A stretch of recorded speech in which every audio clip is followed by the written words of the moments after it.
ஓம் சுக்லாம் பரதரம் விஷ்ணும் சசிவர்ணம் சதுர்புஜம் பிரச்சனவதனம் தியாயே சர்வவிக்னோவ உபசாந்தகே. நண்பர்களே, இன்றைய நாள் இனிய நாள் நிகழ்ச்சியில் உங்களை சந்திப்பதில் மிகவும் மகிழ்ச்சி. இன்று விசுவாவச வருடம் மார்கழி மாதம் 22ஆம் தேதி 6/1/2026 செவ்வாய்க்கிழமை. இன்றைய திருதியை காலை 8:20 வரை. பிறகு சதுர்த்தி, சங்கடகர சதுர்த்தி. இன்றைய நட்சத்திரம் ஆயில்யம், பகல் 12:18 வரை. பிறகு மகம்.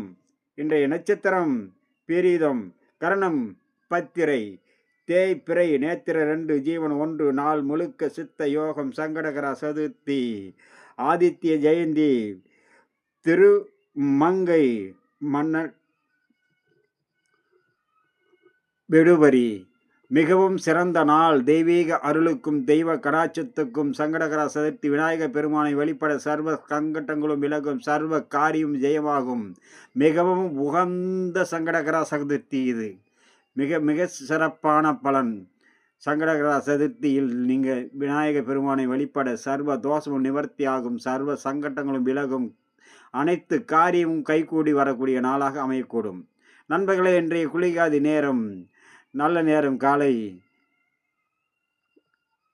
10:30 முதல் 11:50 வரை.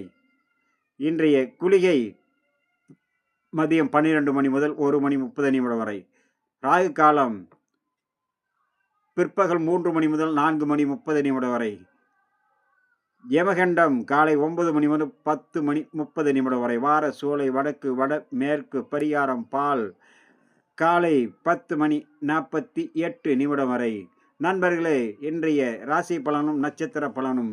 மேச ராசியில் பிறந்தவர்களுக்கு சர்வ காரியம் ஜெயமாகும், நினைத்து நிறைவேறும், எண்ணங்கள் ஈடேறும், புதிய முயற்சிகள் கை கொடுக்கும், நல்லோருடைய ஆசியும் அரவணைப்பும் கிடைக்கக்கூடிய நாளாக, சர்வ சங்கடங்களும் விலகக்கூடிய நாளாக அமையக்கூடும். இன்றைய நாளில் எடுத்த காரியம் அனைத்திலும் வெற்றி, நினைத்து நிறைவேறும், எண்ணங்கள் ஈடேறும், புதிய முயற்சிகள் கை கொடுக்கும், நல்லோருடைய ஆசியும் அரவணைப்பும் கிடைக்கக்கூடிய நாளாக அமையக்கூடும்.